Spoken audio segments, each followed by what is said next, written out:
You don't have to make it into such a big deal. I mean, honestly, if you just step back for a moment and you look at your situation and you think 30, 40, 50 years down the line, how much is this gonna matter?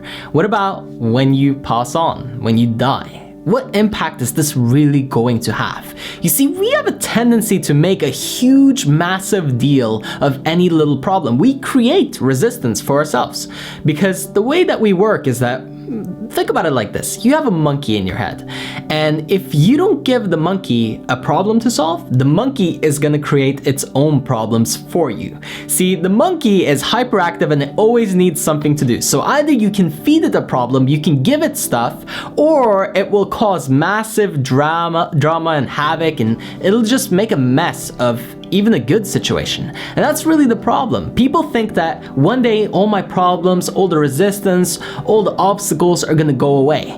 As if you're gonna reach this magic place where everything is just okay. Like heaven or nirvana or whatever you want to call it. Like there's some place where everything is just all fine. But you see, life, it wouldn't have the good if it didn't have the bad. It wouldn't have progress if it didn't have going backwards, degeneration, and failure. You wouldn't have victory if you couldn't lose.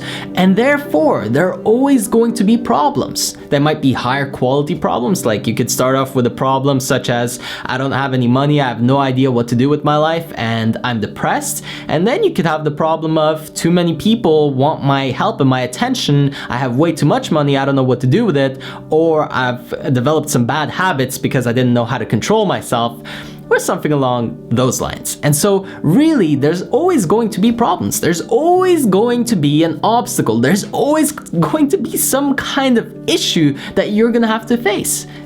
Always. It never goes away. And people get depressed hearing this. They're like, oh man, you're saying, once I make 6 figures, it's not gonna get any better. Once I make $1 million, I'm not gonna feel okay with myself. Once, I buy that mansion and the Ferrari and I get that girlfriend that I've always wanted and all of this stuff happens, I'm still not gonna be okay with myself? It's still not just gonna be good? No, that's exactly what I'm telling you. It's not gonna be good. You're still gonna have a problem. Your business might be running perfectly. Your relationship might be great, but then maybe you're slacking on your fitness. There's always something. Nobody's perfect. And even if they represent some kind of personality online on their Instagram or their YouTube, where they show you that they're this energetic, amazing human being that's always having the most spectacular things happen to them, it's never true, because there's always problems for everybody. Some people live, again, higher quality life with higher quality problems, but everybody has their struggles. That's what creates winners. You don't become a champion by sitting there and saying, oh, well, I have these troubles and so I give up. That's the whole process that makes you into a great person. That's why I say the greatest reward of success is not the success itself. It is the person that the success will make you. Because in order to achieve, in order to overcome, in order to get through whatever it is that you're going through, you're going to have to transcend the old you. You have to get better. Like there's no way you can stay who you are right now, doing what you're doing right now with the same habits, the same mentality, the same mindset, the same old friends, the same environment, and expect to be at the new place that you want to be. In order to move, you have to change somehow. Maybe that means taking 1 step backward and then 2 steps forward. I've experienced this many times in my life. It's not always about having this narrow focus and going straight to your destination.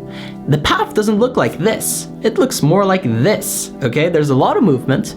There's a lot of pivoting. There's a lot of, oh God, I never realized this and I didn't know about this, and oh, this person told me this and now I understand.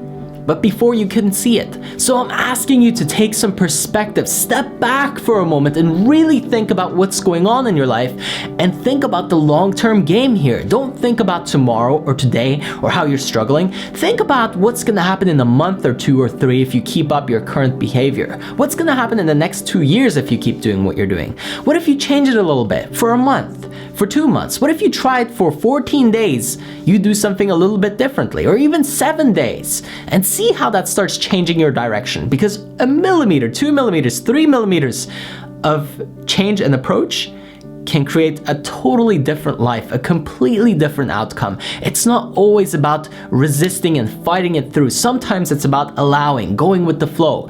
And so can you be dynamic enough and not stuck and stale in your own head, thinking that things have to be this way and that way and that's the only way. Sometimes you have a dream about what's supposed to happen or what you need to do to get through what you're going through. But a lot of people, they don't read the signs. They think that, well, I read that book and that says, hustle, hustle, hustle, and that means that that's what I'm gonna have to do each and every time. And it's not true. Your intuition, your gut knows the answer, your heart knows the answer, you know the answer, but observe, open your eyes up. Really pay attention to what's going on. Stop fighting and resisting. Stop strangling yourself with all these problems and creating a huge drama out of everything. You can be a champion. You can have what you want. You can live your dream, but not if you're always hanging on, not if you're always fighting, not if you're always making everything into a giant struggle and depressing yourself over it. Allow some room. Allow some perspective by stepping back and looking at, where is this going to lead me long term? This resistance, this obstacle that I'm facing right now, what's the best way to really approach this? And try to get a little bit more subjective. I think a lot of people, once they face difficulty or struggle in their own life, they get all caught up and emotional, but they look at somebody else and they say, oh, well, that's easy. All you have to do is da da da da da. And then the other person says, it's easier said than done. And maybe that's what you say when somebody gives you advice. Raphael, it's easier said than done. Yeah, I'll probably tell you the same if I was struggling, right? That's the thing. We always get caught up. Once it's our story, it's really hard to look outside the box. Step out of the box. What's really going on here? How's this gonna affect your life? What's happening? How can you change it? How can you take that next step? How can you push through this or allow it and just flow with it? And then eventually it's gonna pass. It too shall pass. And then you will be free and you can keep moving. Problems will come and go and come again and go again and come again and go again, and it'll keep happening for the rest of your life. It never ends. But how you deal with it is what makes you into the person that you are, and that's what will guarantee your success.